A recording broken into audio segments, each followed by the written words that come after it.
Hello, lovelies. It's Monday the 11th. I'm at the crematorium. Hope you're all okay. Hope you're doing all right. Hope the weekend was fine. Now, I don't normally talk about the people I'm doing ceremonies for obvious reasons, but I am going to mention very briefly that today's lady was 102 and was living in her own home until lockdown. Her family only suggested that she move in with them in case she fell and they couldn't get to her because not supposed to cross households, So she moved in with them just before lockdown. Prior to that, living independently with a bit of help, but still looking after her own place, reading the newspaper every day, doing the crossword. Yeah, there's hope for us all. 102, bless her. A good life well lived. A simple life. She was she wasn't anything exceptional, but actually she was exceptional in her life. Everyone is. She raised her family. She looked after her home. These all require skills that not everyone has.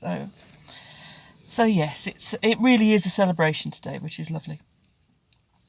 But enough of death. Let's get back to COVID-19. We had the Prime Minister's announcement yesterday, which has been roundly criticised. If you're outside the UK, the main... Well, it's been criticised as vague and unclear. For example, the message is no longer stay home, it's now stay alert.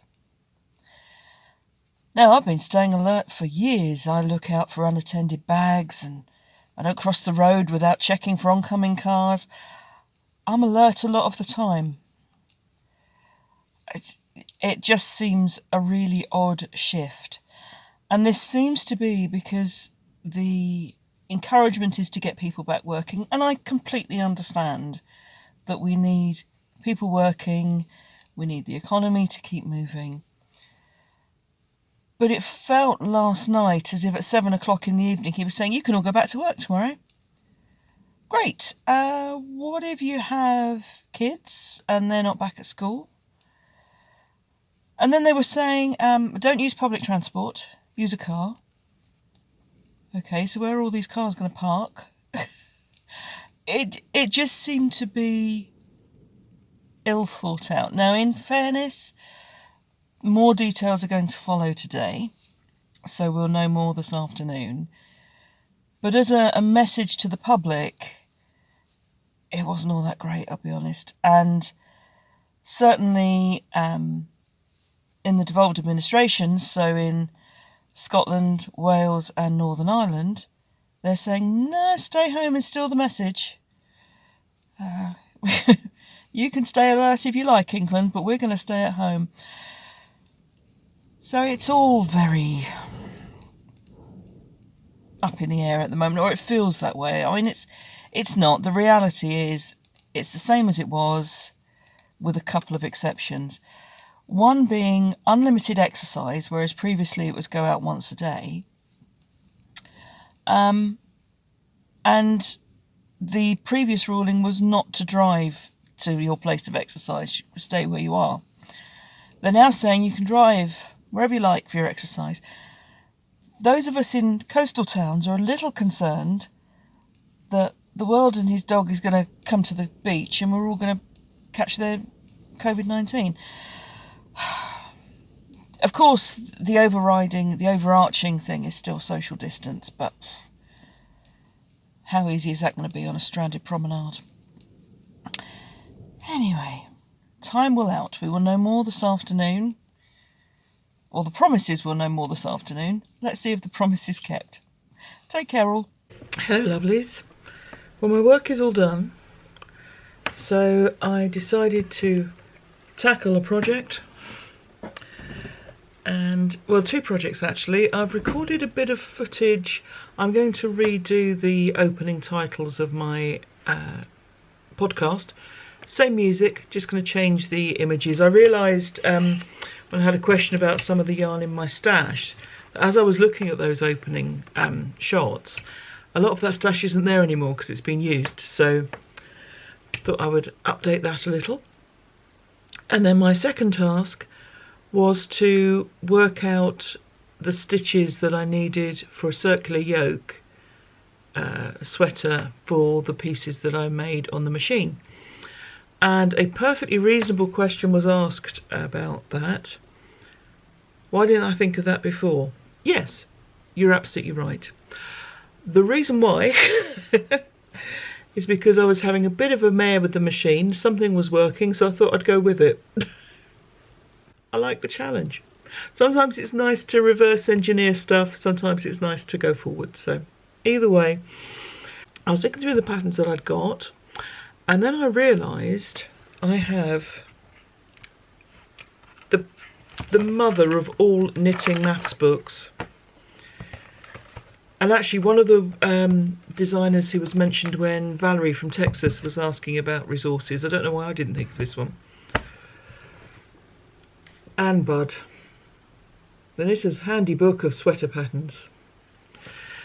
So in here, now it only goes up to a 54-inch chest or bust, but I'm looking at in this exercise for where I have the same number of stitches because my gauge isn't working out the same. So in here, the nearest number of stitches at the point where you join all the pieces together is for a sweater which has 7 stitches per inch. I have 5.5, so that's where I'm going to allow a little bit of extra growth. So looking at Anne Budd's maths, a little bit of reverse engineering, worked out the numbers for my own piece. I will go through all this in detail in the podcast when I've made the sweater. I'm waiting until then in case it all goes wrong, because who knows, it could well do. So that's the plan. I've done the maths, got calculations and everything. So that's the plan. I just need to do gauge swatches to work out what size needles I need to work on, and then we can start. How exciting. So yes, as always, back to the books. Anne Budd, the person who unwittingly taught me that knitting design is maths. Thank you, Anne. I'll let you know how I get on in future podcasts. Cheers. Well, lovelies, I think that's going to be it for today. Hope you're all keeping well. Hope your day is going in a perfectly satisfactory fashion. And you're keeping safe and doing okay. I know in some countries, in France, I know there is a Nadine in France who is a regular correspondent. Merci, Nadine. In France today, some of the restrictions have been lifted, so it'll be a bit of a new dawn for our French friends. So I hope that's all going well and that people are keeping safe. Take care, everyone. Thanks so much for watching. Thank you for all the comments. Thank you for the very warm response that my skirt pattern got yesterday. That's really bolstered me up. So thank you, everyone. Take care, look after yourselves, and I'll see you soon. Bye-bye.